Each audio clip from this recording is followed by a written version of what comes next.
राम राम दोस्तों, कैसे हैं आप लोग। आई होप आप लोग सब अच्छे होंगे। मैं देखो दोस्तों, मैं बस में बैठा हूँ। मैं जा रहा हूँ धर्मशाला, हिमाचल प्रदेश, जो दिल्ली से 600 किलोमीटर दूर है। और ये बस मजनू का टीला चलती है।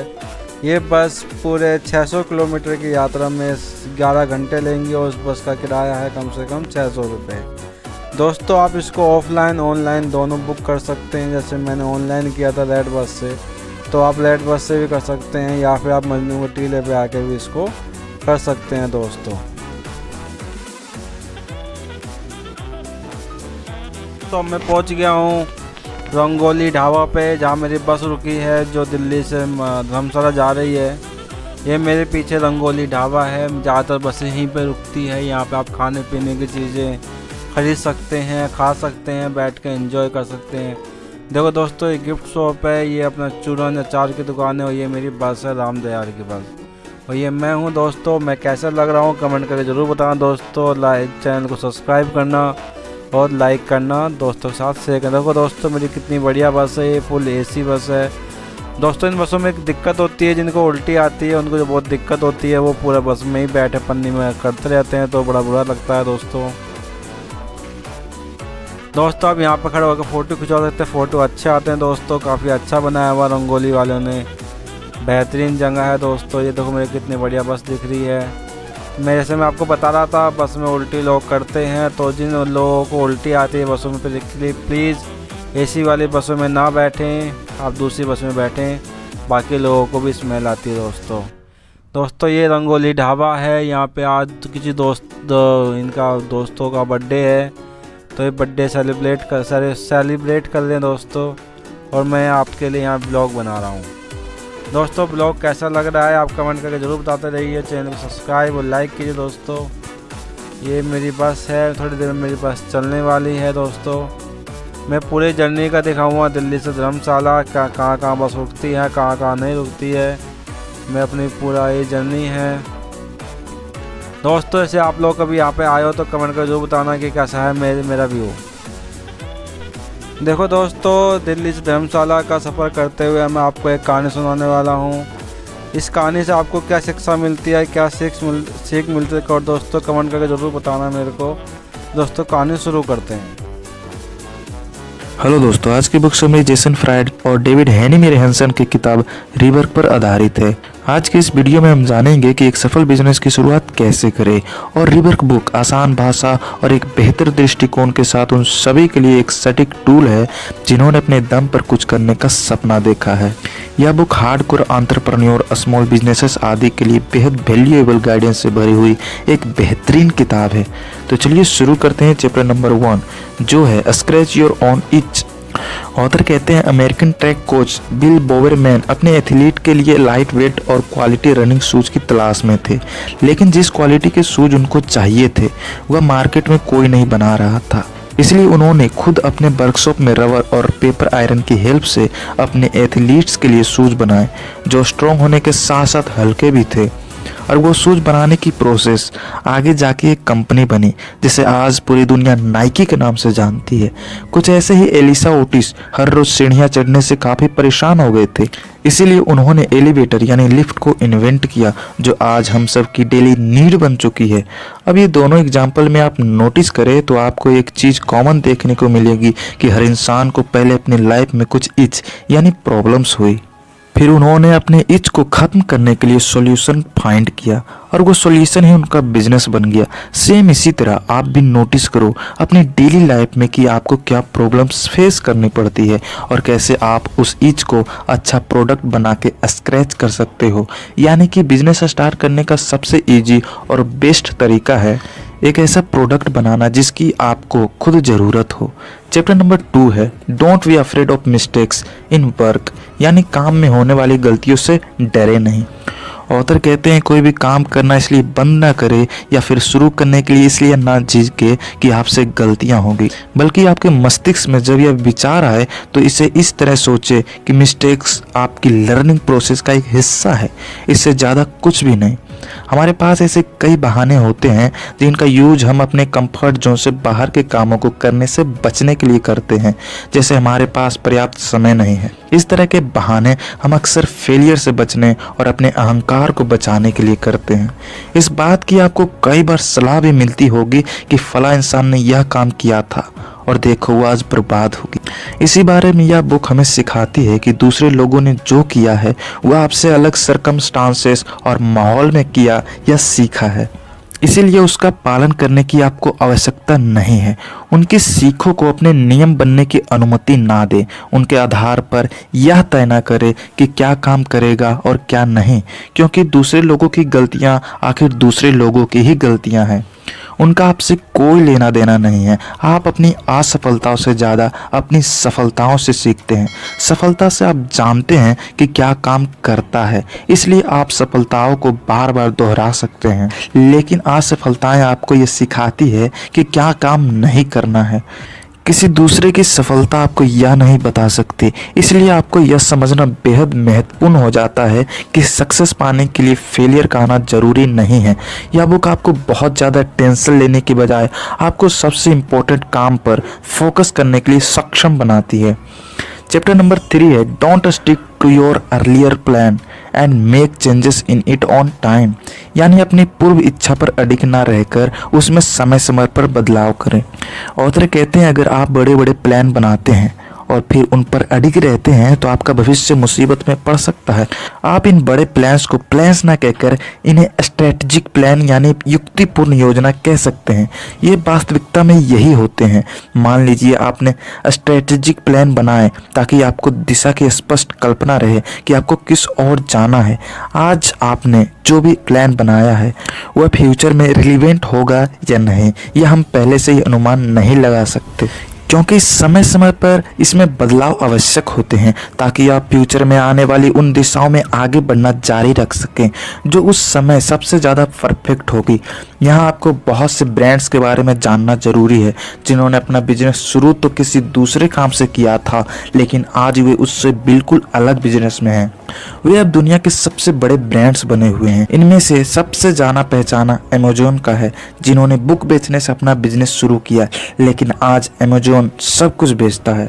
यूट्यूब डेटिंग साइट से शुरू होकर आज वीडियो शेयरिंग का सबसे बड़ा प्लेटफॉर्म है।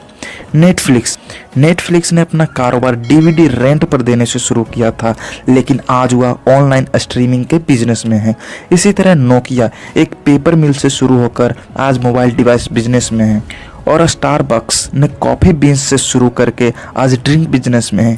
इसीलिए यह बुक इसे बेहतर तरीके से सिखा सकती है कि अवसर योजनाएं बहुत पहले बना ली जाती हैं, लेकिन भविष्य में जब उन्हें लागू करने का समय आता है तो उस योजना का कोई मतलब नहीं रह जाता है, क्योंकि पास्ट में सोचा गया भविष्य में बदल जाता है।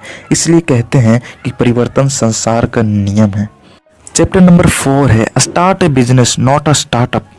ऑथर कहते हैं जब लोग स्टार्टअप स्टार्ट करते हैं तब वे अपने आप को एंटरप्रेन्योर मानते हैं और कहते हैं कि बिजनेस का असली मजा रिस्क लेने में है, और उसी सोच से वो एक्सपेंसिव इक्विपमेंट, ऑफिस स्पेस और एडवर्टाइजिंग जैसी फिजूल चीज़ों पे पैसे खर्च करने के लिए इतना फंडिंग ले लेते हैं कि उन स्टार्टअप पे उनका कोई कंट्रोल ही नहीं रहता। उनको बस बोर्ड ऑफ डायरेक्टर्स और इन्वेस्टर के ऑर्डर को ही फॉलो करना पड़ता है।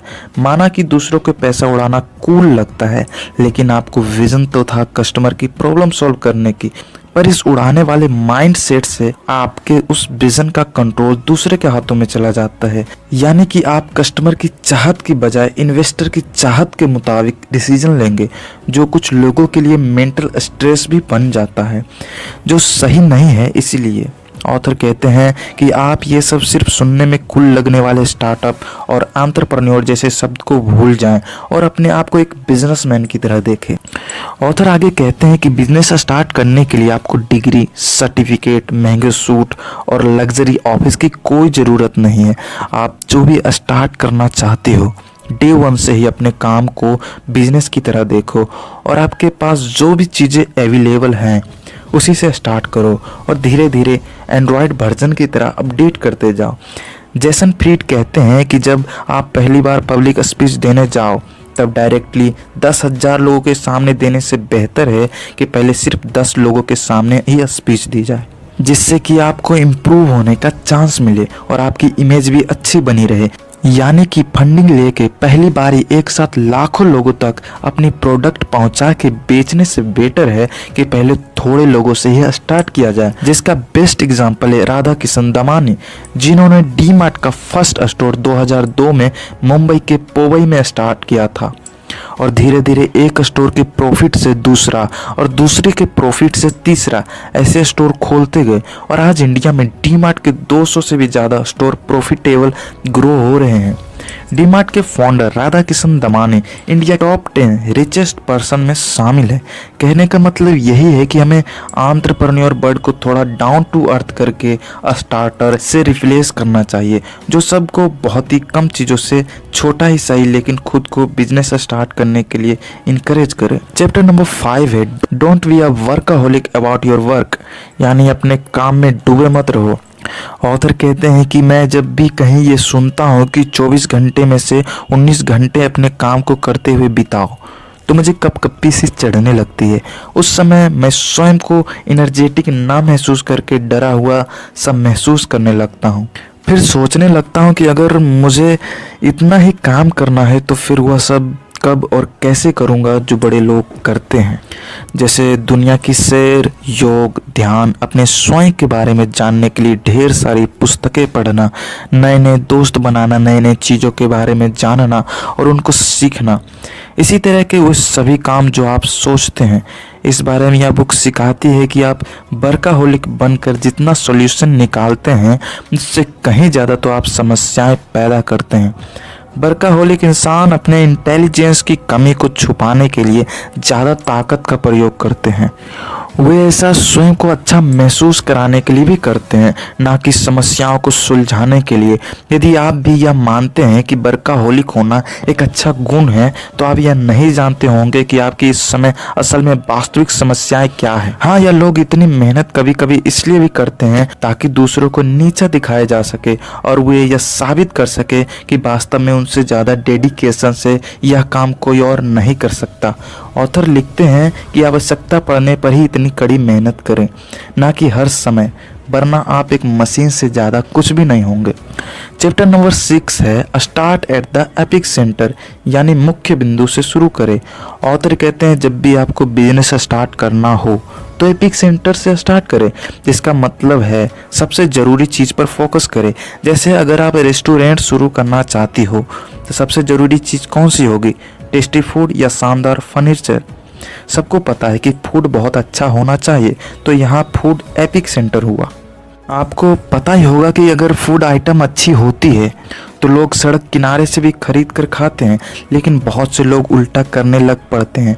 वे एपिक सेंटर पर ध्यान ना देकर दूसरी फालतू चीज़ों पर ध्यान देने लगते हैं, जैसे रेस्टोरेंट की डेकोरेशन पर खूब सारा पैसा खर्च कर देंगे, जबकि उन्हें वह पैसा अच्छे शेफ और फूड की क्वालिटी पर खर्च करना चाहिए। मान लीजिए अगर आपको घर बनाना हो तो सबसे पहले क्या करोगे? तो सबसे पहले बेसिक स्ट्रक्चर बनाया जाता है, ना कि फैंसी लाइट और फर्नीचर आदि तो बात की बात है। इसलिए पहले सेंटर यानी मेन आइटम पर फोकस कीजिए, तभी आपका बिजनेस सफल होगा। चैप्टर नंबर 7 है फेल मैनी टाइम्स, यानी असफलता के लिए तैयार रहें। ऑथर कहते हैं बहुत से लोग फेल होने से इतना डरते हैं कि वे कुछ शुरू ही नहीं करते, जबकि ऑथर कहते हैं फेलियर एक पॉसिबिलिटी नहीं होती है बल्कि नेसेसिटी होती है।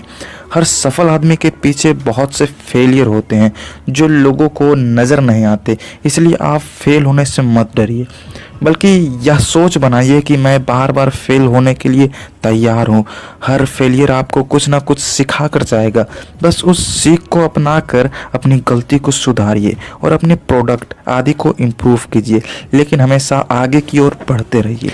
चैप्टर नंबर 8 है pour yourself into the product, यानी पूरे लगन से प्रोडक्ट बनाएं।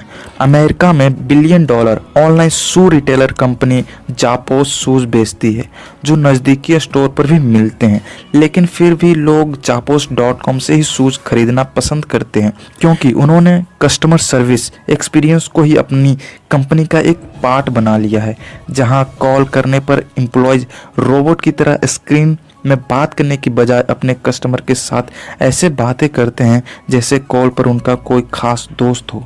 और वो चीज़ ही सेलर के बीच जापोस को यूनिक बनाती है।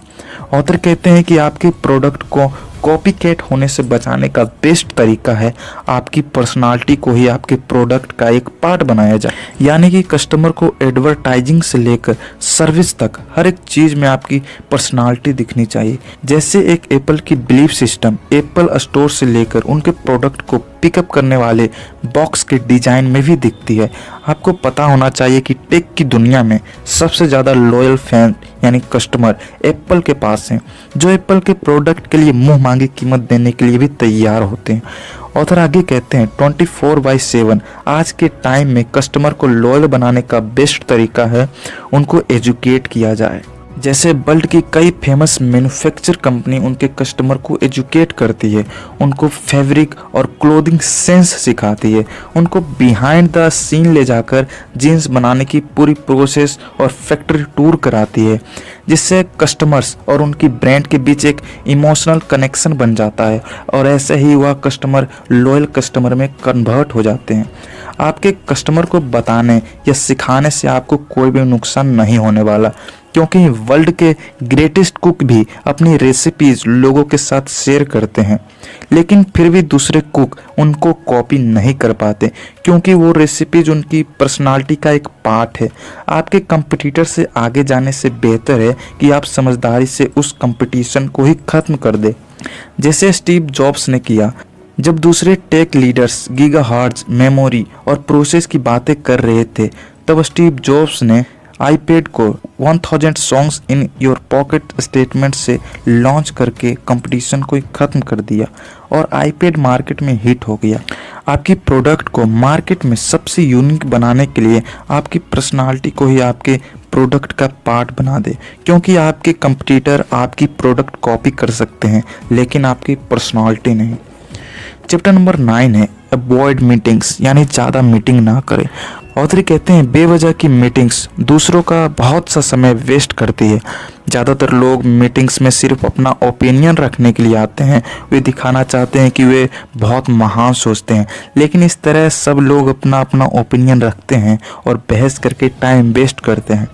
इसके अलावा इंटेलिजेंट और शर्मीले लोग ज़्यादा बात ही नहीं करते और उनका वैल्यूएबल पॉइंट कोई नहीं सुनता। इसलिए अच्छा है कि ज़्यादा मीटिंग्स अवॉइड करें, लेकिन हाँ, मीटिंग्स को पूरी तरह से हटाया भी नहीं जा सकता, अदरवाइज आप एम्प्लॉयज़ से फीडबैक नहीं ले पाएंगे और वर्क प्रोग्रेस का भी पता नहीं चलेगा। इसलिए कम मीटिंग्स रखें और उनका टाइम सीमित कर दें ताकि टाइम वेस्ट ना हो। अब इस बुक की समरी समाप्त होती है, और यदि अभी तक आप लोगों ने हमारे चैनल को सब्सक्राइब नहीं किया तो कर दीजिए। हम ऐसे बेहतरीन कंटेंट लाते रहेंगे। Thanks for watching. दोस्तों, आपको मेरी ये कहानी कैसी लगी? कहानी अच्छी लगी दोस्तों, चैनल को सब्सक्राइब करना और कमेंट करके ज़रूर बताना दोस्तों। अब मैं पहुंच गया हूं धर्मशाला दिल्ली से 600 किलोमीटर दूर से मैंने आपको बताया था। सुबह सुबह धर्मशाला में पहुंच गया हूं। ये बहुत खूबसूरत नज़ारा है, घूमने की बहुत सारी जगह है दोस्तों। कभी आप आओ तो यहाँ पे आप आना हो। यहाँ देश का सबसे ऊँचा स्टेडियम भी धर्मशाला के अंदर है। ये बहुत खूबसूरत जगह है दोस्तों। मिलते हैं अगले वीडियो में, तो बने रहिए, वीडियो को देखते रहिए दोस्तों, अपने दोस्तों के साथ शेयर कीजिए। अगर आपको हमारा वीडियो पसंद आया है तो प्लीज़ इसे सब्सक्राइब करें और अपने दोस्तों के साथ शेयर करें। आपके समर्थन से मैं ऐसी जानकारीपूर्ण वीडियो बनाते रहेंगे। और अगर आपको कोई सवाल या सुझाव है तो कमेंट सेक्शन में जरूर बताएं, हम आपके सवालों के जवाब देने में खुशी होगी। एक बार फिर से आप सभी का बहुत बहुत धन्यवाद। मिलते हैं अगले वीडियो में।